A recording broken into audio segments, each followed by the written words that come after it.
Rice खाऊन bore होऊन गेला आहात तर आज खाऊया अंडा बिर्याणी म्हणजे एग बिर्याणी. तर चला स्टार्ट करूया. एक याच्यात हिरवी मिरची, अद्रक, लसूण आणि टमाटरची प्युरी बनवून घेऊ. एक साईडने राईस पण बनवून घेऊया आणि कांदा चॉप करून घेतलेला आहे. चला तर मग गॅस स्टार्ट केला. एका टोपामध्ये तेल टाका आणि त्यामध्ये जिरा आणि कांदा चांगला फ्राय होतो. त्याच्यात तीन फिक्कट हिरव्या मिरच्या टाका आणि चांगलं फ्राय होऊ द्या. त्याच्यात आपण बनवलेली प्युरी टाका. चांगलं मस्तपणे ती फ्राय करा, लालसर होईपर्यंत फ्राय करा. एका टोपामध्ये राईस बनवून घेऊया. राईसमध्ये गरम मसाला टाका, पाणी आणि लिंबू टाकायचं आहे. एका टोपामध्ये पाणी गरम करायला ठेवून देऊया. त्याच्यात गरम मसाला म्हणजे लवंग, काळी मिरी, तेजपत्ता आणि जिरा, लिंबू आणि चांगलं स्वच्छ तांदूळ धुवून टाकूया. ते चांगले शिजू देऊया. तोपर्यंत आपली ग्रेव्ही बनते. प्युरी टाकून झाल्यावर त्यांना चांगलंपणे मिक्स करा.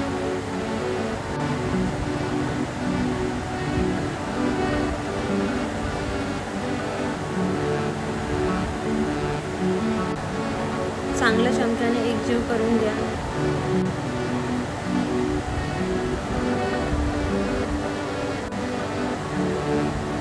त्यात लाल तिखट, हळद, मिरची, बिर्याणी मसाला, मीठ घालून चांगलं मिक्स करून घेऊया. तसंच दुसऱ्या टोकाकडे लक्ष द्या. त्याच्यात तुम्ही राईस बनवलेला ठेवलेला आहे.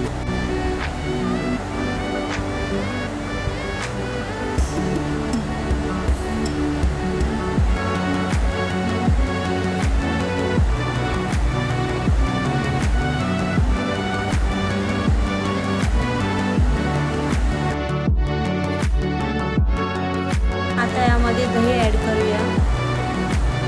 दही 1 वाटी ॲड करायचं आहे.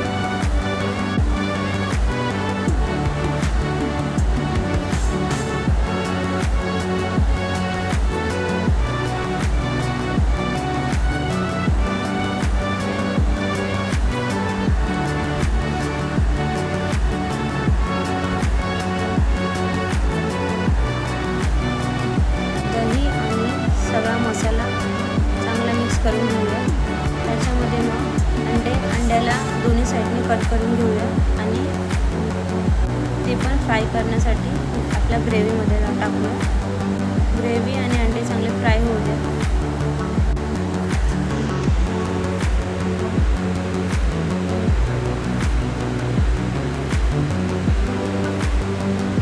अंड्यांना चांगला मसाला लागला पाहिजे.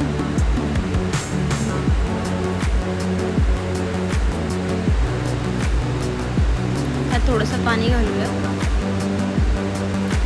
गरजेपुरतंच पाणी घालायचं आहे. थिक ग्रेव्ही झाली पाहिजे. त्यात मग कोथिंबीर घालूया.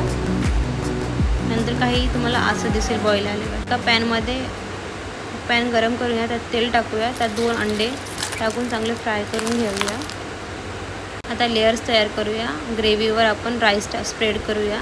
त्याच्यावरती आपण फ्राय केलेले अंडे टाकूया. अंडे पूर्ण साईडने टाकायचे.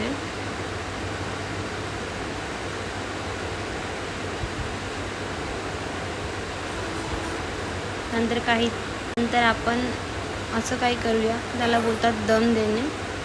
मला काही ते नीट जमलेलं नाही आहे, पण तुम्ही ट्राय करा. नंतर ही झालेली आपली तयार एग बिर्याणी. खाऊन टेस्ट करून कमेंटमध्ये नक्की सांगा कशी बनली.